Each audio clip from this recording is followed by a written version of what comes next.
이전 다 같이 일어나셔서 오늘 우리에게 주신 말씀을 같이 읽겠습니다. 우리에게 주신 말씀은 사도행전 9장 17절부터 31절까지 말씀입니다. 9장 17절부터 31절까지 말씀입니다. 이 말씀 통해서 살아계신 하나님의 음성을 다 함께 들을 수 있기를 바랍니다. 먼저 17절부터 22절까지 말씀을 함께 읽도록 하겠습니다. 아나니아가 떠나 그 집에 들어가서 그에게 안수하여 이르되, 형제 사울아, 주 곧 내가 오는 길에서 나타나셨던 예수께서 나를 보내어 너로 다시 보게 하시고 성령으로 충만하게 하신다 하니, 즉시 사울의 눈에서 비늘 같은 것이 벗어져 다시 보게 된지라. 일어나 세례를 받고 음식을 먹음에 강건하여 지니라. 사울이 다메섹에 있는 제자들과 함께 며칠 있을새 즉시로 각 회당에서 예수가 하나님의 아들이심을 전파하니, 듣는 사람이 다 놀라 말하되, 이 사람이 예루살렘에서 이 이름을 부르는 사람을 멸하려던 자가 아니냐. 여기 온 것도 그들을 결박하여 대제사장들에게 끌어가고자 함이 아니냐 하더라. 사울은 힘을 더 얻어 예수를 그리스도라 증언하여 다메섹에 사는 유대인들을 당혹하게 하니라. 아멘. 네, 그 자리에 앉으시기 바랍니다. 가슴에 손을 대고 제가 하는 기도 따라하겠습니다. 하나님은 나를 사랑하십니다. 나는 그 사랑 안에 있습니다. 나는 하나님의 형상입니다. 나는 하나님의 꿈입니다. 그렇게 살아갈 것입니다. 아멘. 네, 감사합니다. 여러분은 왜 교회 다니십니까? 여러분들은 왜 예수님을 믿으십니까? 잘 되려고요? 맞죠? 돈 벌려고요? 맞죠. 평안하려고요? 맞죠. 네, 맞습니다. 모든 이유가 다 예수님을 믿는 이유고 교회를 다니는 이유이기도 합니다.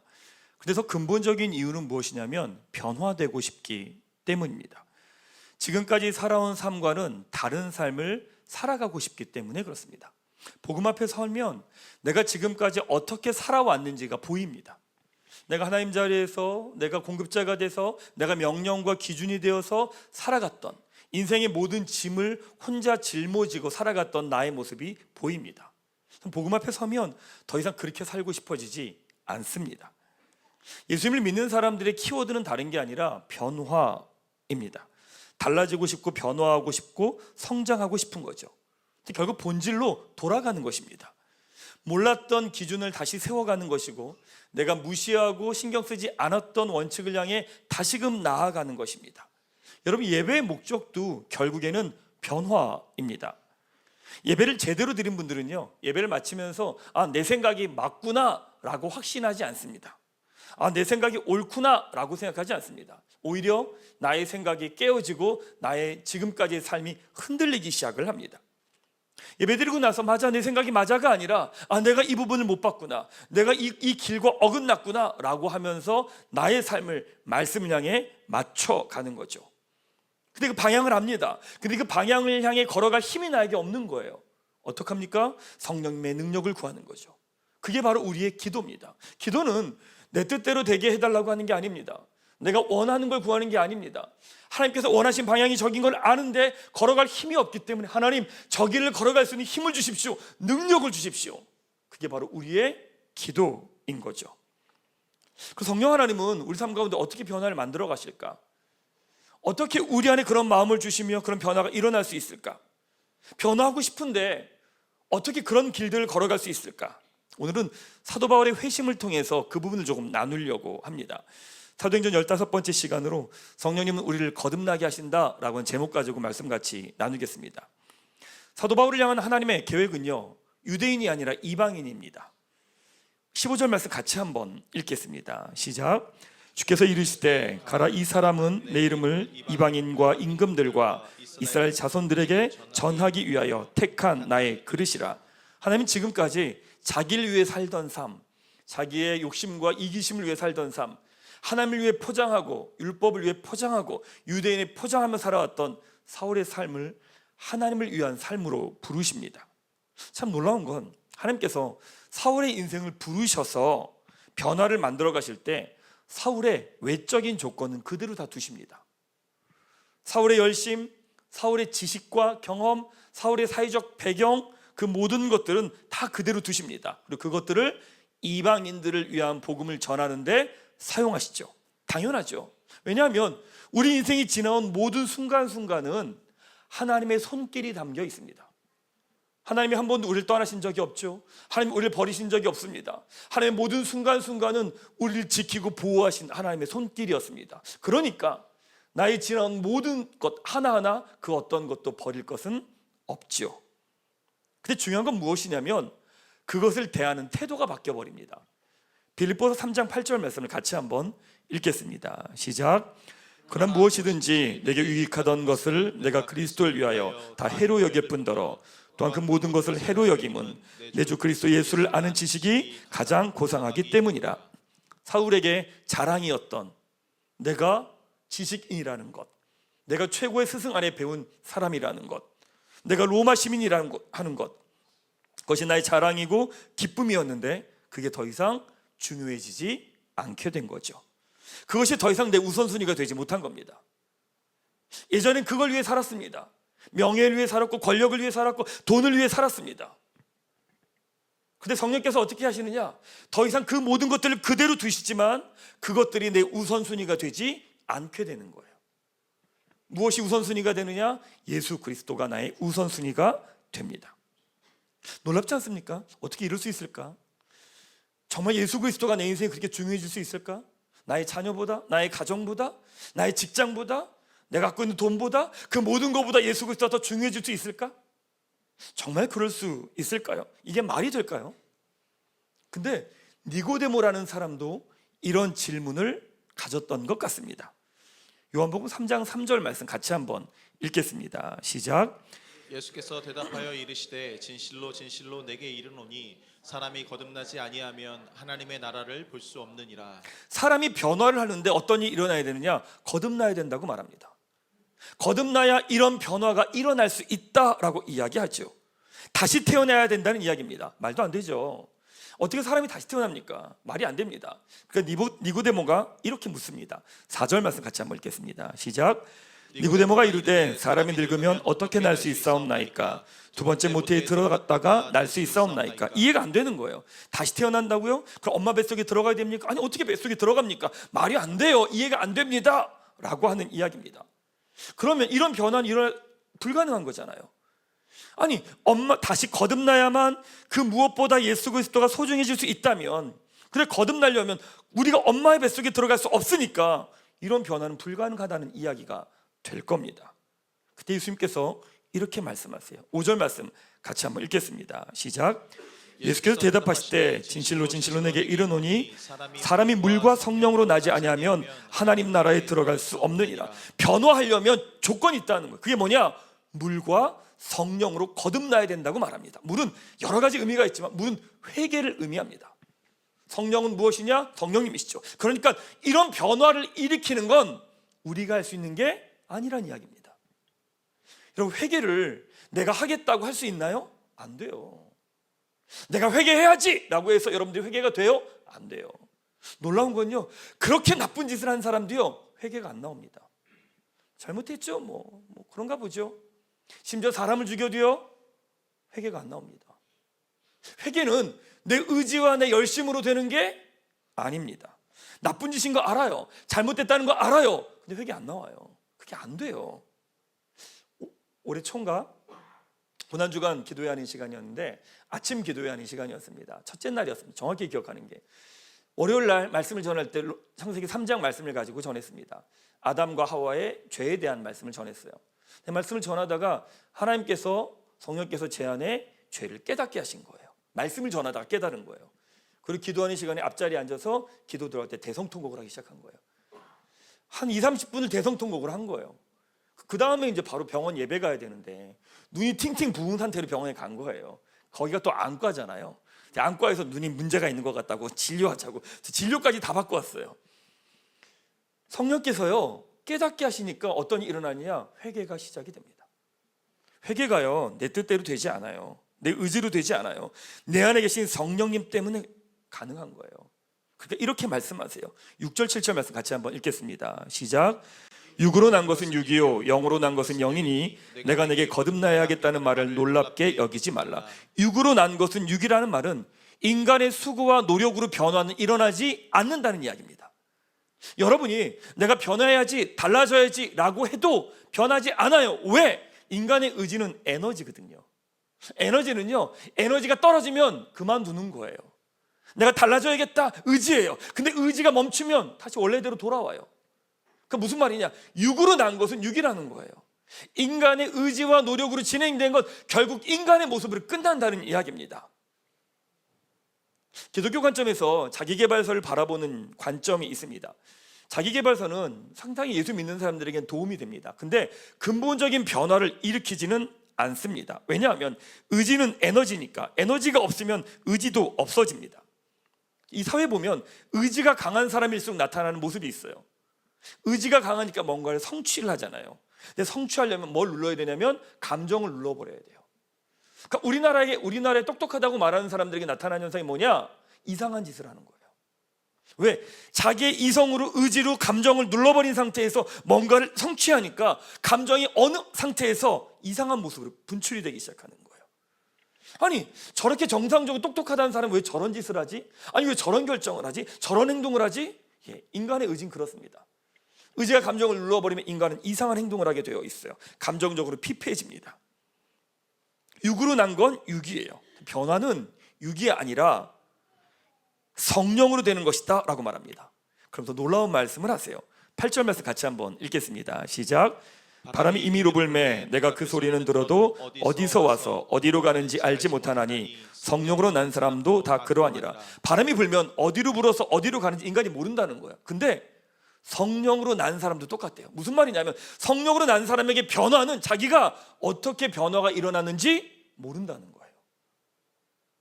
어떻게 해서 변화가 일어나고 어떻게 이런 일이 일어났는지 자기 자신은 모른다는 이야기입니다. 정신 차려보니까 변화되어 있는 거예요. 정신 차려보니까 다른 길을 걸어가고 있는 거예요. 정신 차려보니까 다른 말을 하고 있는 거고, 정신 차려보니까 다른 선택을 하고 있다는 거예요. 이게 뭐냐? 거듭남입니다. 중생이라고 이야기해요. 자, 여러분에게 질문하겠습니다. 여러분은 거듭나셨습니까? 다시, 여러분은 거듭나셨습니까?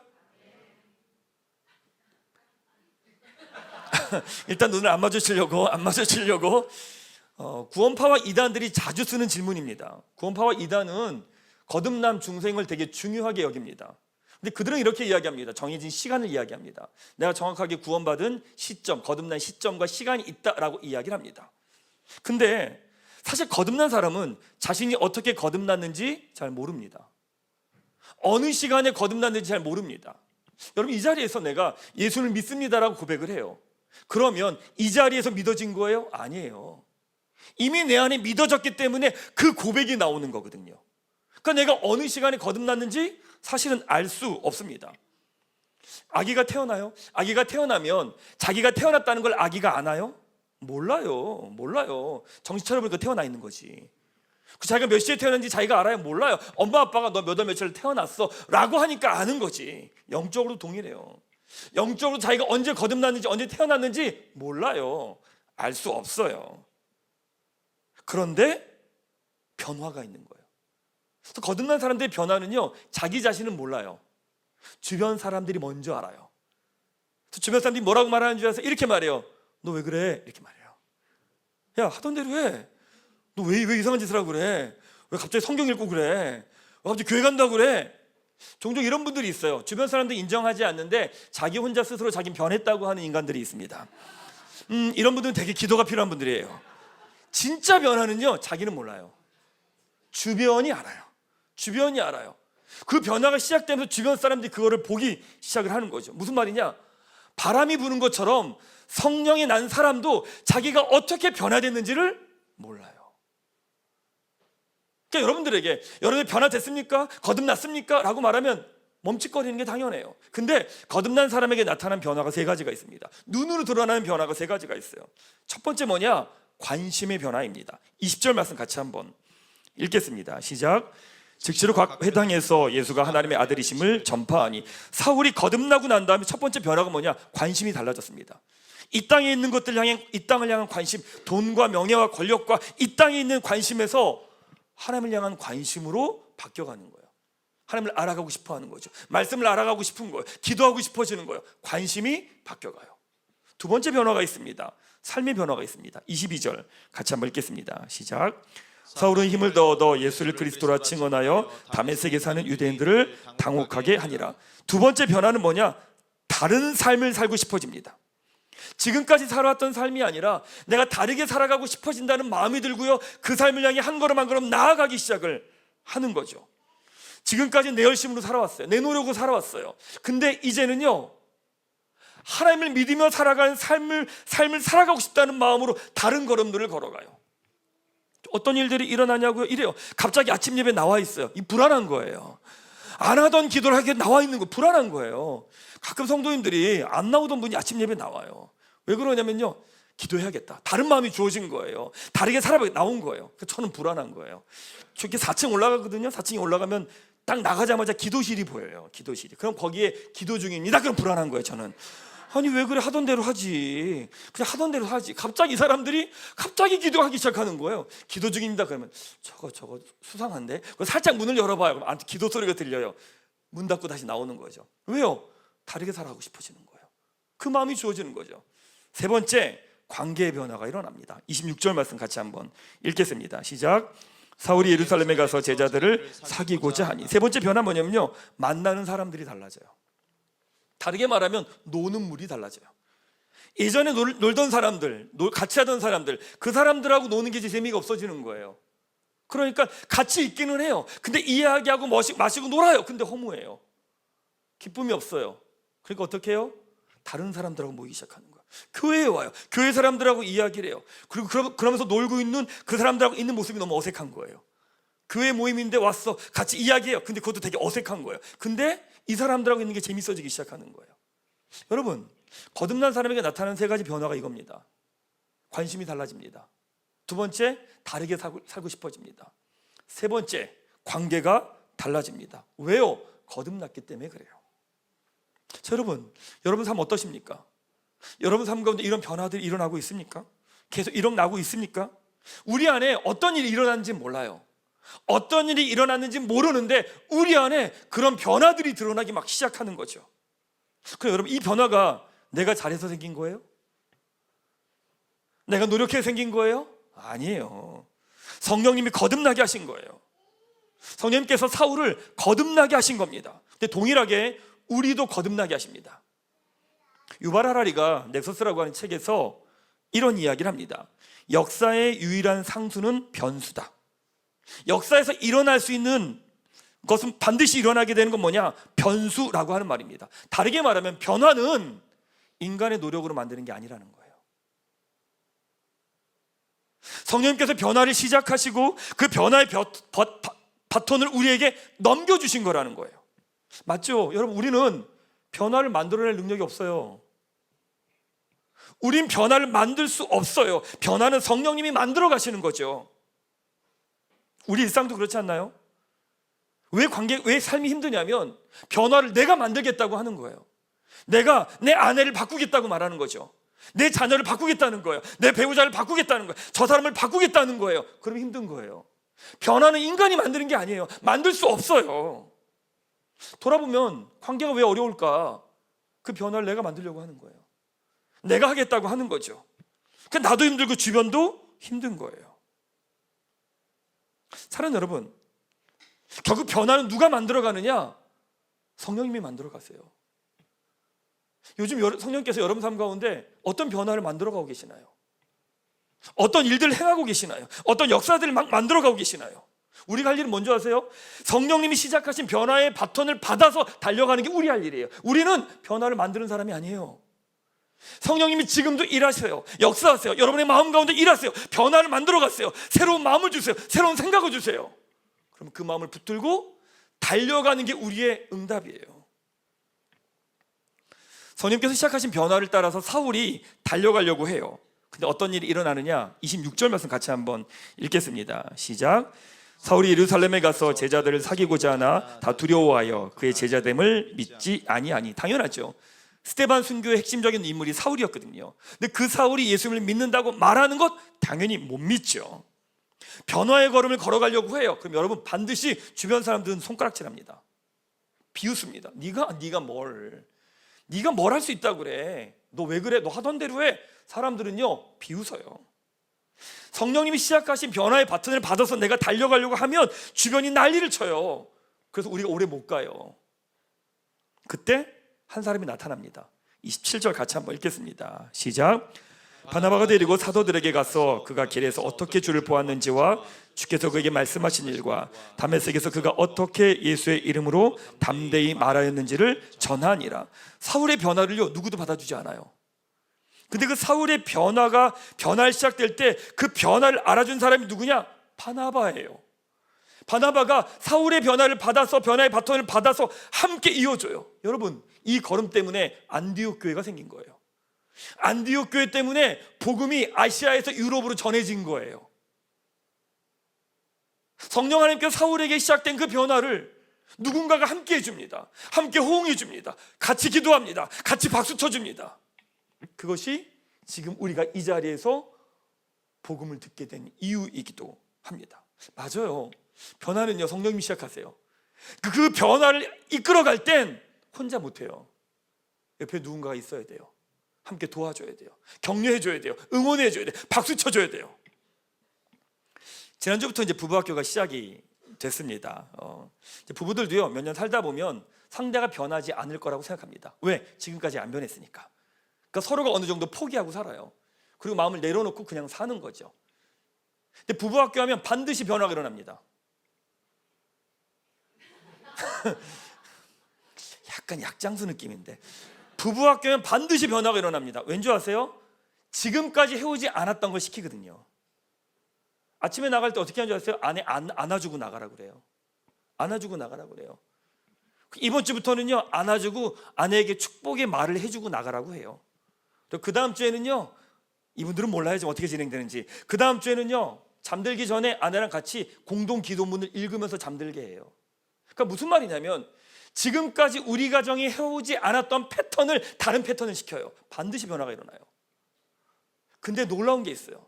남편이든 아내든 그 변화 가운데서 오케이 이렇게 해야겠구나. 변화는 성령님이 주시는 거예요. 내가 이렇게 해야겠다. 그 마음은요 성령님이 주시는 거예요. 그럼 아내든 남편이든 그 마음을 받아서 내가 한 걸음 변화의 발걸음을 딱 해요.